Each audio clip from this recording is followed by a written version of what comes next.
La prepotencia e irresponsabilidad de la empresa metalúrgica Doerran para no cumplir con su programa de adecuación ambiental, PAMA, y demás compromisos con el Estado, ni para poner una fecha para reiniciar sus operaciones, llevó a que 3.500 empleados, junto a 20.000 pobladores de La Oroya, realicen un paro indefinido que hasta el cierre de este resumen causó 4 heridos.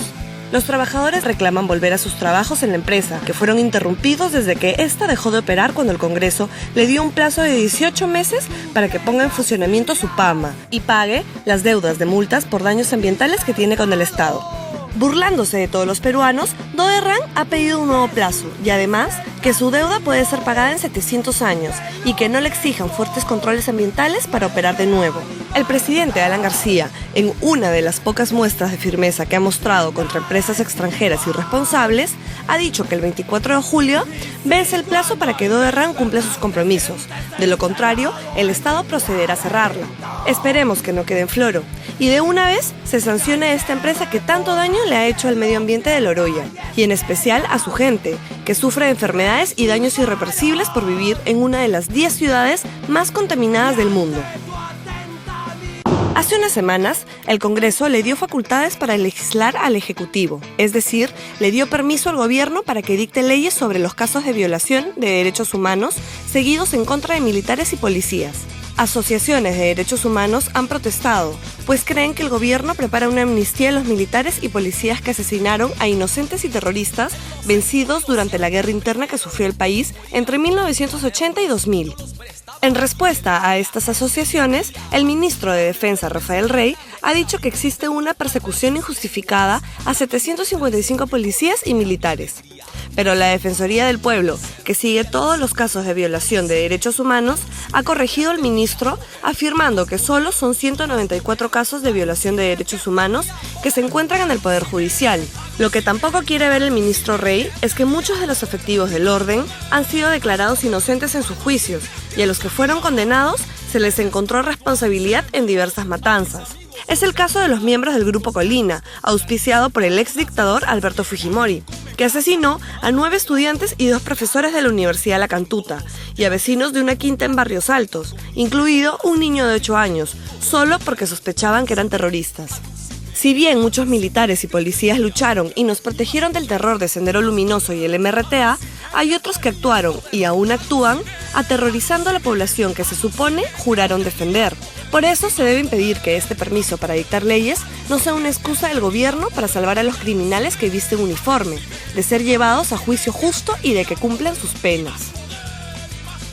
El pasado 12 de junio fue el Día Internacional contra el Trabajo Infantil, fecha polémica auspiciada por la Organización Internacional del Trabajo, OIT. Si bien el deseo que en el país niños y adolescentes puedan dedicarse solo a estudiar y jugar es bueno, la realidad es que la pobreza extrema, la falta de oportunidades, la carencia de políticas a favor de la infancia en educación, salud y participación, e incluso la visión cultural de muchas familias en provincias, hacen que en el Perú 2,5 millones de no adultos trabajen, muchos de ellos obligados por padres o terceros y muchos otros por decisión libre. Asimismo, la OIT realizó una lista con los trabajos más riesgosos para los niños, que ayude a los gobiernos a elaborar políticas para erradicarlos. Sin embargo, la OIT no aclara la diferencia entre trabajo y explotación. Por ejemplo, la lista menciona los trabajos en minas por más de 8 horas y en condiciones peligrosas, niños vendiendo o mendigando hasta tarde en las calles y explotación sexual, etc., lo cual está mal. Sin embargo, ¿acaso eso puede considerarse trabajo? ¿Acaso eso no es explotación? Y en algunos casos, ¿es igual para niños y para adultos? Por otro lado, ¿qué pasa con los niños que ayudan en el campo a sus familias y que así, tradicionalmente, aprenden de sus padres? Los niños que ayudan libremente unas cuantas horas en los puestos de mercados a sus padres y que reciben propina por eso, ¿eso es trabajo o explotación? ¿Debe ser erradicado o no? El debate está abierto. Lo que es cierto es que lo primero que debe erradicarse es la pobreza extrema y mejorar la educación y los servicios de salud para darles una mejor calidad de vida a los no adultos peruanos y a sus familias. Una muestra clara de que no hay políticas a favor de los no adultos en el país es que todos los años mueren niños en las zonas altoandinas debido al frío extremo, sin que alguna autoridad haga mucho por terminar con esta situación. En lo que va del año, ya son 146 niños menores de 5 años los que han muerto por neumonía, y muchos de ellos sin recibir atención alguna de salud, porque sus casas se encuentran muy alejadas de los centros de salud o porque simplemente no hay presencia del Estado por donde viven. Puno es la región con más niños fallecidos, 30 en total. ¿Hasta cuándo vamos a seguir tolerando que nadie haga algo para prever esta situación que se sabe se repite todos los años? Si se supone que somos un país que tiene buen crecimiento económico, según florea el presidente García, ¿por qué no hay más inversión en salud para proteger a nuestros niños en estas zonas? Un importante paso para la lucha contra la discriminación ha significado la confirmación de la sentencia que dio el Poder Judicial el año pasado a favor de Vilma Palma Calle, que demandó al Instituto Superior Tecnológico Manuel Arévalo Cáceres por discriminarla debido a su discapacidad.